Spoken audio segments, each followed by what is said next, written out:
Thank you for tuning in to Remnant Nation Live. That's right, you're listening and looking at Remnant Nation Live right now, and I am your host. And I'm your host, Malkia Uriel, and I want to talk with you about a few things. I wanted to do a video that just simply talked about some of the basics that everyone should understand once they view and once they listen.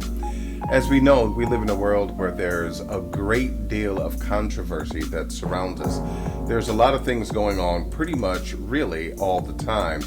And what I want to share with you is just a couple of things here that I feel like will be germane to all of the different facets of Remnant Nation Live, which includes Remnant Nation Live Radio, as well as Navi Beit Academy, as well as the site itself and the Remnant Nation Live organization. And might I mention, nonprofit organization. So I want to just bring to you some things. And so here we go. One of the first things I want to say is that, when you look at the subjects and when you look at things that people will discuss, you can find people that will debunk anything. Anything is debunkable. In fact, conversations are being had right now about whether the earth is flat. Or no, the earth is not flat, the earth is round. Well, maybe the earth is not flat or round. Maybe it's just YouTube that's, causing these videos and this information to get out there. Well, what about coffee? Coffee's bad for you. No, coffee is good for you. And by the way, these are all scientifically proven. Well, that may be what it is, but math certainly doesn't lie, right? So let's do the math. Well, when you look at the math, we can mathematically prove that 1 equals 2, which is oxymoronic, because in order for 1 to be 2, 2 would not be 2. So you can take any proof, and that proof can be debunked, and then that debunking can be undebunked, and then that undebunking can be redebunked, and onward you go to where you get one reply after another. And so, long story short, we're looking at the fact that anything can be proven or debunked with the right set of facts.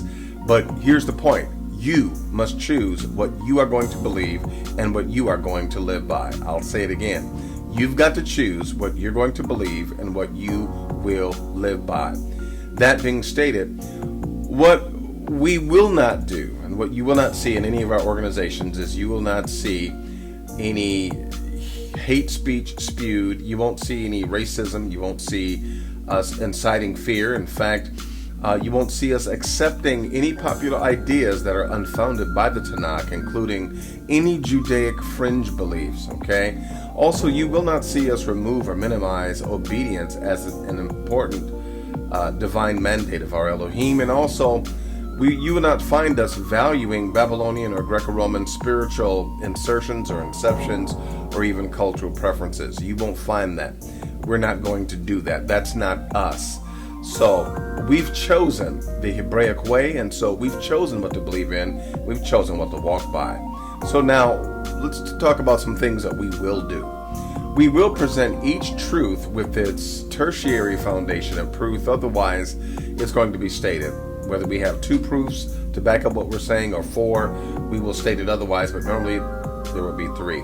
We're going to provide a sequential path for spiritual growth and practical implementation so that you can live a practical life that is also spiritual and prophetic. Also, we seek the full and complete restoration of the Hebraic individual family, community, and nation.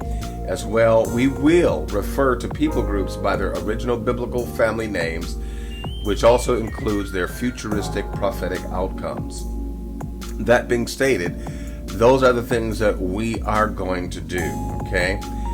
Now, what we would like for you to do, this is what we're asking of you. Number 1, we want you to, this is what we want to do. Now, what we want to do is, we want to achieve full accreditation for Navi Beit Academy, so that you can not only get certifications for every course that you take, but also you can be degreed, and those credits will be transferable. Also, we want to provide video, PDFs, and other proofs, music, aids of learning. We want to give you everything that you need in order to internalize the truths that you're going to find out. Not only that, but we want to make absolutely sure that we bring clarity and healing to individual families, communities, and nations, as well as solidify a sense of nationhood and community, Hebraic nationhood and community. Now, there's some things that we want you to do, right? Because this is a partnership and we want you to come along with us. So we want you, number one, to allow us to fulfill our mission, but patiently, okay? We need you to be patient with us. Also, we want you to participate with a sense of familial love and community. That's number two. Also, we want you to become a student. For those of you that are willing, become a student of Navi Beit Academy. And as well, we want you to become a student of Navi Beit Academy. Why? So that you can live the life. We want you to live a life that is practical, that is spiritually rich and enriching.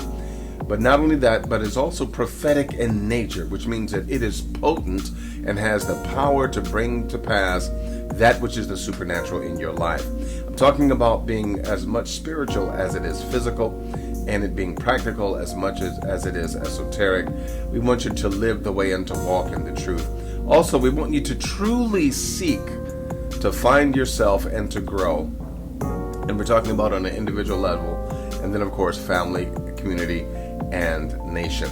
Now, aside from that, there's also some other things that we want, and they are important as well. What we want you to do is we want you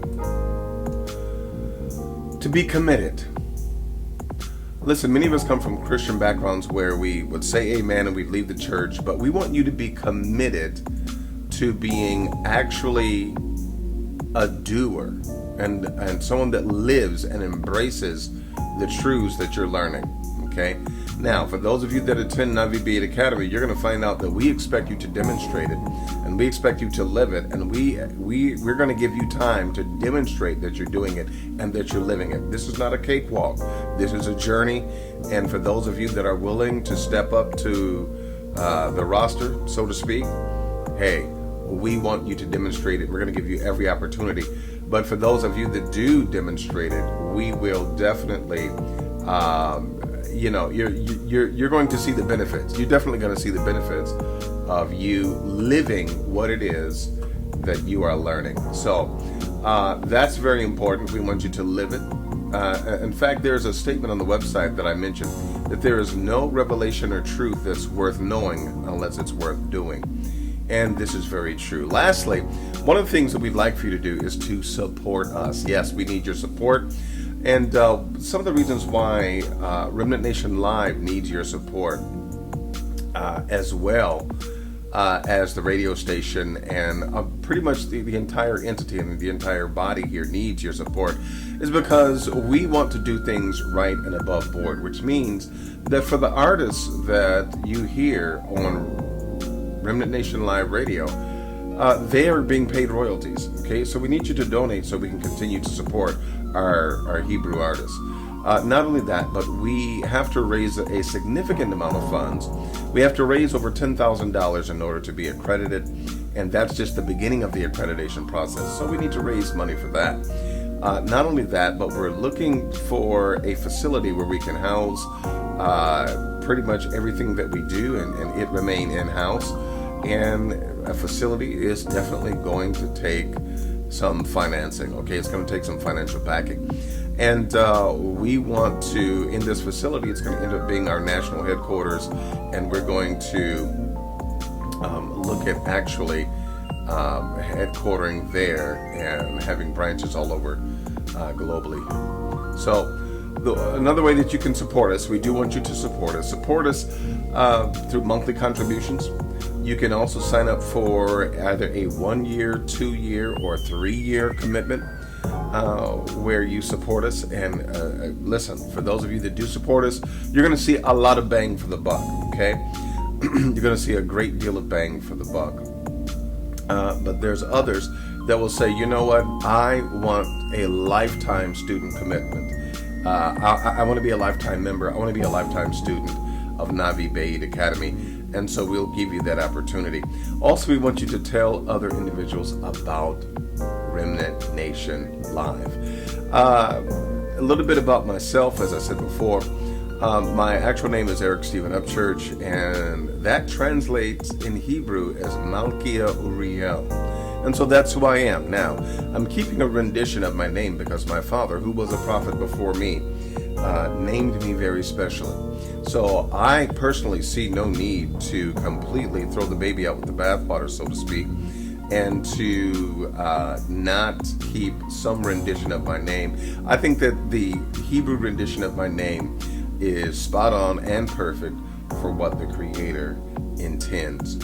So a little bit about me, for those of you that are wondering who I am, right, me. Long story short, I started preaching at the age of 17, did my first real message in church where I really tried to get down when I was 10.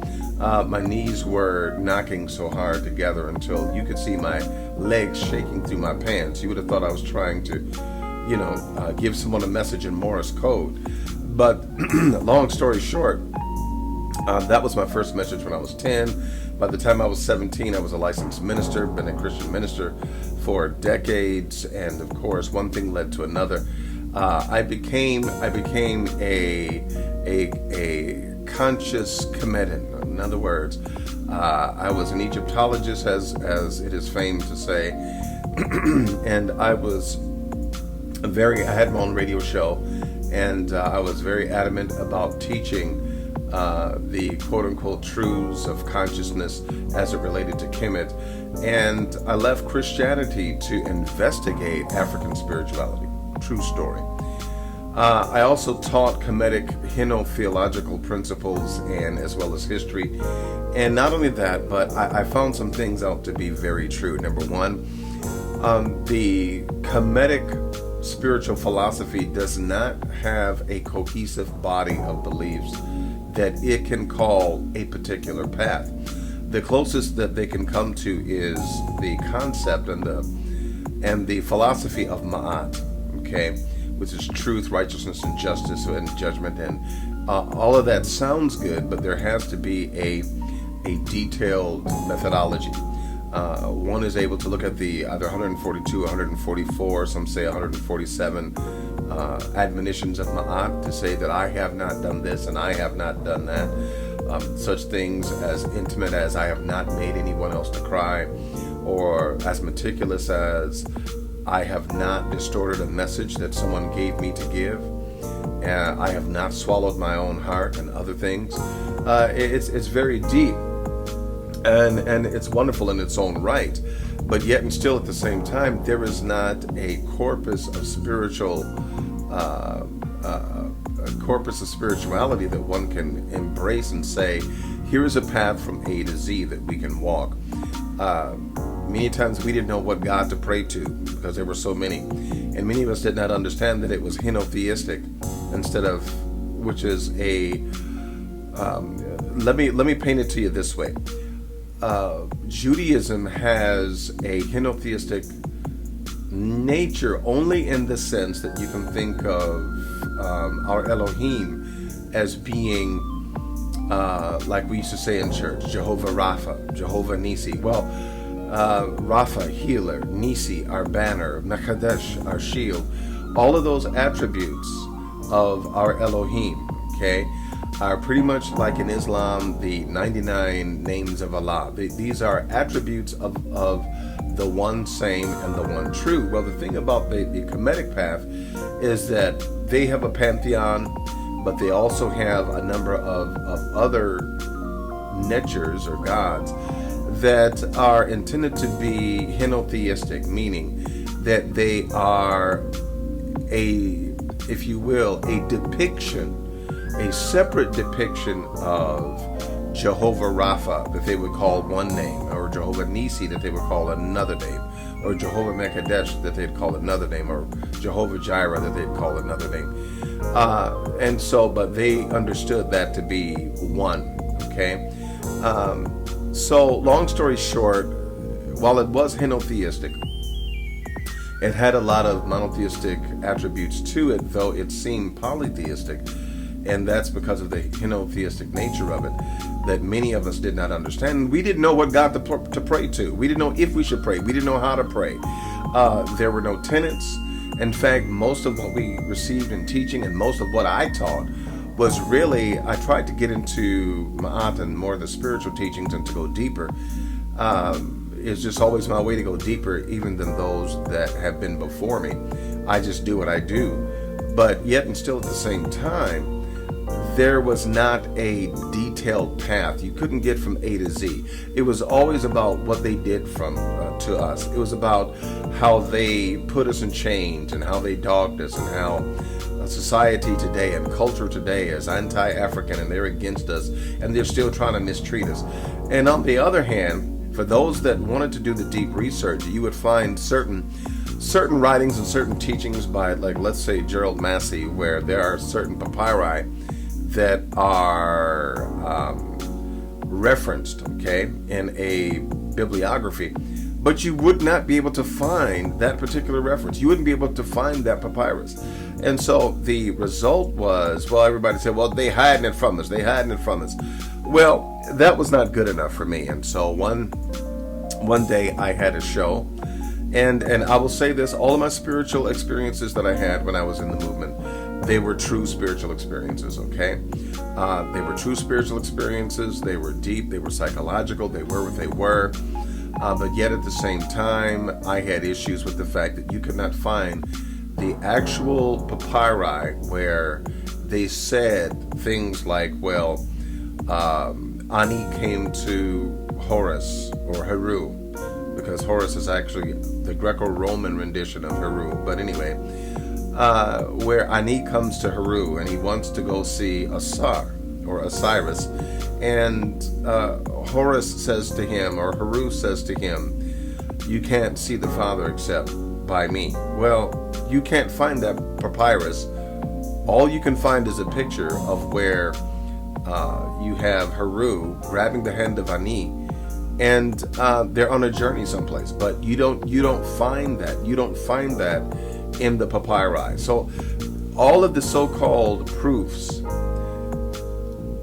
surrounding the Kemetic origin of Christianity, they're so shrouded, and the papyri are either missing or there's, what the scholars like to call lacuna. Basically, it's a gap. It's a gap because you don't have it. It's not a lacuna. You can call it a lacuna and get fancy all you want. It's a gap. It's not there. So it became more so a walk of faith, just like they told us that we were to do in Christianity, but yet and still at the same time, Kemetic truths and beliefs, not Christianity. So I had an issue with that, so I did a show one day called The Ultimatum. Whew. Boy, when I did, that was it. I was softly given the right boot of disfellowship, and that was the end of that. So I was a Kemetic consciousness teacher. Some of my DVDs, I was honored enough to have them bootlegged all over Africa and some here in the United States. And, it is what it is, right? But I'm here now, and I understand who I am now. And so I've stopped chasing paper. I've put all of my business ventures aside. I've stopped doing the business. I had business after business. I stopped it all, and I'm basically putting all of my energies into what Yahuwah, our Elohim, wants me to do. So that's why I'm here, and I'm glad that you're here for the journey. So that being stated, these are just a few truths that I felt should be stated and that are going to be true concerning all the different facets of Remnant Nation Live, Remnant Nation Live Radio, Navi Beit Academy, and an upcoming platform called Am Sefer, People of the Book. So, thanks much. See you soon.